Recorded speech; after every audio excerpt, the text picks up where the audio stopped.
Assalamualaikum warahmatullahi wabarakatuh.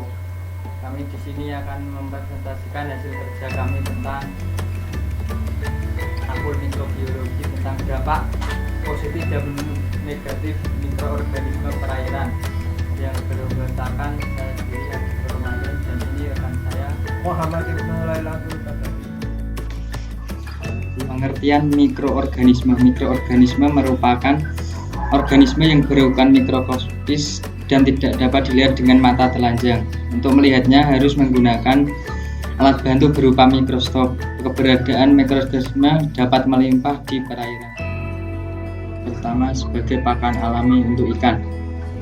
Ada plankton yang dapat dimanfaatkan untuk pakan ikan koi Cybrinus carpio yang terinfeksi Myxobolus sp. Menurut Januar et al. 2019, Bacillus merupakan sumber protein untuk kelangsungan hidup ikan koi yang terinfeksi Myxobolus sp.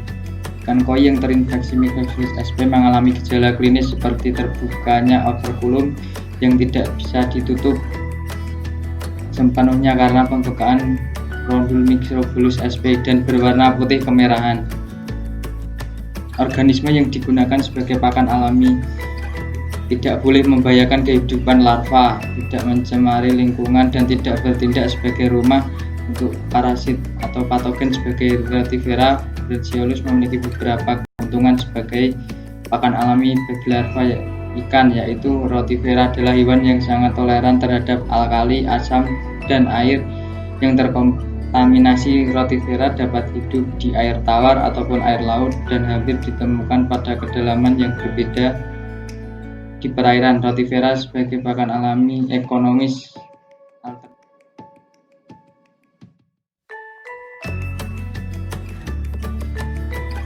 Yang kedua, kualitas perairan.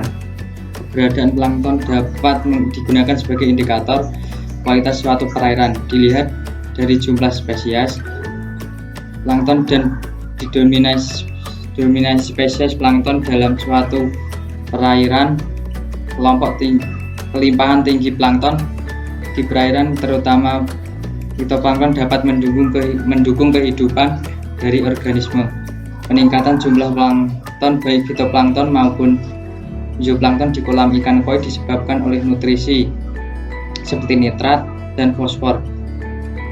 Aliran air tambak yang merupakan aliran daerah pertanian dan pemukiman memungkinkan penambahan nutrisi terlalu dalam air sehingga menimbulkan dampak langsung pada plankton. Keberadaan kegiatan pertanian memiliki dampak pada input nutrisi ke perairan, terutama fosfor yang merupakan sumber nutrisi untuk pertumbuhan plankton.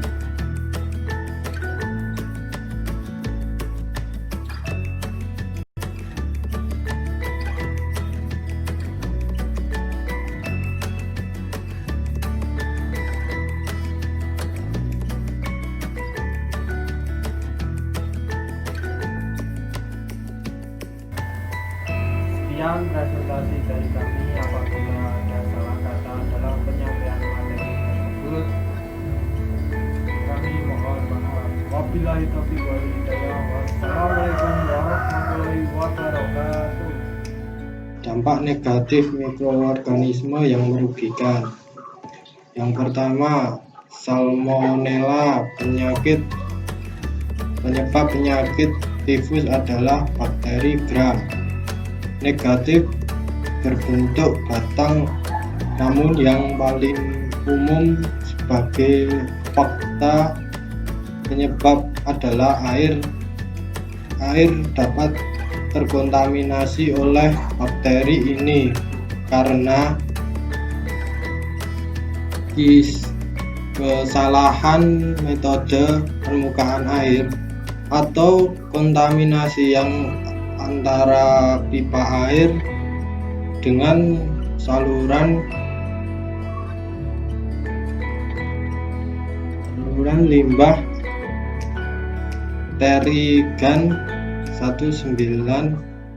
Mycobacterium.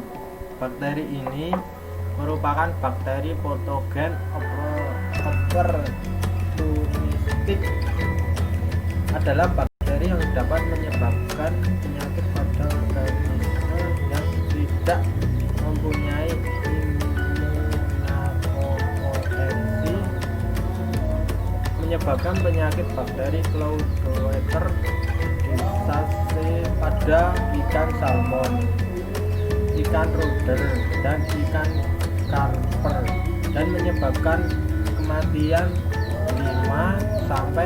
5-20%, bahkan mencapai 90% pada ikan yang dibudidayakan.